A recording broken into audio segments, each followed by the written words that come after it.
Right గా గ్రామాలు పరిశుభ్రంగా ఉండాలని డిప్యూటీ సీఎం పవన్ కళ్యాణ్ సంకల్పించారు. ఏపీలో నేడు ప్రత్యేక గ్రామ సభలు నిర్వహించనున్నారు. స్వచ్ఛ సంక్రాంతి స్వచ్ఛ గ్రామ పంచాయతీలు కార్యక్రమంలో భాగంగా ఈ సభలు ఏర్పాటు చేస్తున్నారు.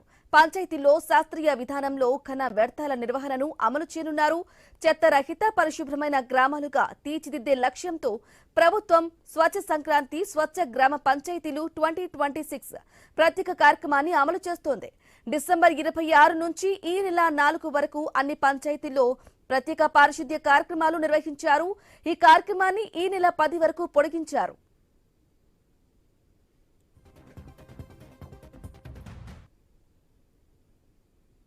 ఇక నేడు రాష్ట్ర వ్యాప్తంగా గ్రామ సభలు నిర్వహిస్తారు. ప్రజాప్రతినిధులు గ్రామస్తులు భాగస్వామ్యంతో స్వచ్ఛతను నిరంతరం కొనసాగించేందుకు తీర్మానాలు ఆమోదిస్తారు.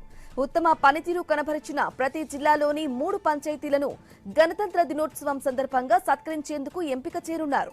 ఈ కార్యక్రమానికి 15వ ఆర్థిక సంఘం గ్రాంట్లు, సాధారణ నిధులను ప్రభుత్వం జారీ చేసిన మార్గదర్శకాల ప్రకారం వినియోగించుకోవచ్చన్నారు. జిల్లా పంచాయతీ అధికారులు, డీడీఓలు, డీఎల్పీఓలు, ఎంపీడీఓలు, డిప్యూటీ ఎంపీడీఓలు గ్రామ సభలను సమర్థవంతంగా నిర్వహించేలా చర్యలు తీసుకుంటారు. ఇక ప్రజలు గ్రామ సభల్లో పాల్గొని పరిశుభ్రతకు సహకరించాలని అధికారులు సూచించారు.